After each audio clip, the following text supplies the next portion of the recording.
ಅರಮನೆ ಮೈದಾನ ವಿಚಾರವಾಗಿ ರಾಜ್ಯ ಸರ್ಕಾರ ಮತ್ತು ಮೈಸೂರು ರಾಜಮನೆತನದ ನಡುವಿನ ಯುದ್ಧ ಕ್ಲೈಮ್ಯಾಕ್ಸ್ ಹಂತಕ್ಕೆ ಬಂದಿದೆ.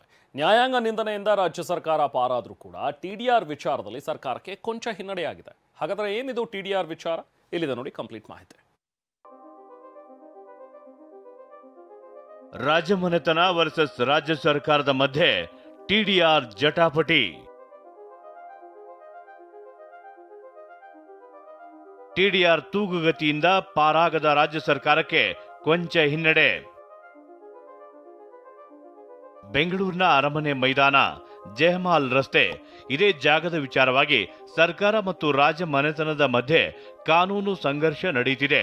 ರಾಜಮನೆತನಕ್ಕೆ ನೀಡಬೇಕಾದ 3,400 ಕೋಟಿ ಟಿಡಿಆರ್ ಪರಿಹಾರದಿಂದ ಪಾರಾಗಲು ಸುಗ್ರೀವಾಜ್ಞೆ ಅಸ್ತ್ರ ಹೂಡಿದ್ದ ರಾಜ್ಯ ಸರ್ಕಾರಕ್ಕೆ ಸುಪ್ರೀಂ ಕೋರ್ಟ್ನಲ್ಲಿ ಕೊಂಚ ಹಿನ್ನಡೆಯಾಗಿದೆ. ಆದರೆ ನ್ಯಾಯಾಂಗ ನಿಂದನೆಯಿಂದ ತಾತ್ಕಾಲಿಕ ರಿಲೀಫ್ ಸಿಕ್ಕಿದೆ. ಹಾಗಾದ್ರೆ ಏನಿದು ಟಿಡಿಆರ್? ಏನಿದು ಸರ್ಕಾರ ಮತ್ತು ರಾಜಮನೆತನದ ನಡುವಿನ ಸಂಘರ್ಷ? ಅದನ್ನೇ ತೋರಿಸ್ತೀವಿ ನೋಡಿ. ಬೆಂಗಳೂರು ಅರಮನೆ ಮೈದಾನದ ಬಳಿ ರಸ್ತೆ ಅಗಲೀಕರಣಕ್ಕಾಗಿ ಒಟ್ಟು 15.36 ಎಕರೆ ಜಮೀನು ಭೂ ಸ್ವಾಧೀನಕ್ಕೆ ರಾಜ್ಯ ಸರ್ಕಾರ ಉದ್ದೇಶಿಸಿತ್ತು. ಎಕರೆಗೆ 200 ಕೋಟಿ ರೂಪಾಯಿಯಂತೆ 3,400 ಕೋಟಿ ಟಿಡಿಆರ್ ಪರಿಹಾರ ನೀಡುವಂತೆ ಸುಪ್ರೀಂ ಕೋರ್ಟ್ ಸೂಚಿಸಿತ್ತು. ಆದರೆ ಟಿಡಿಆರ್ ನೀಡಲು ಒಪ್ಪದ ಸರ್ಕಾರ ಸುಗ್ರೀವಾಜ್ಞೆ ಅಸ್ತ್ರ ಹೂಡಿತು. ಹೀಗಾಗಿ ಸುಗ್ರೀವಾಜ್ಞೆ ಮತ್ತು ಪರಿಹಾರ ನೀಡದ್ದಕ್ಕೆ ರಾಜಮನೆತನ ರಾಜ್ಯ ಸರ್ಕಾರದ ವಿರುದ್ಧ ನ್ಯಾಯಾಂಗ ನಿಂದನೆ ಅರ್ಜಿ ಸಲ್ಲಿಸಿತು. ಇದೇ ಅರ್ಜಿಯ ವಿಚಾರಣೆ ಇವತ್ತು ನಡೆಯಿತು.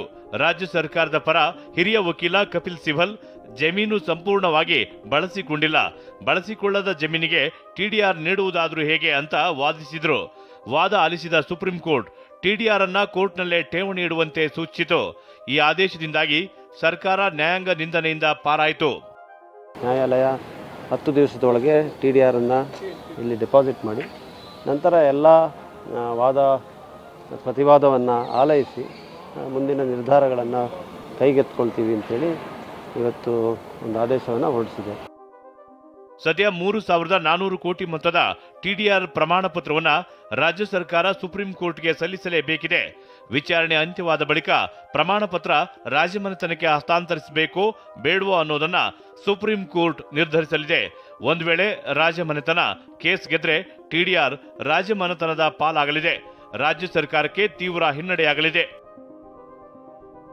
ಹರೀಶ್, TV9, ನವದೆಹಲಿ.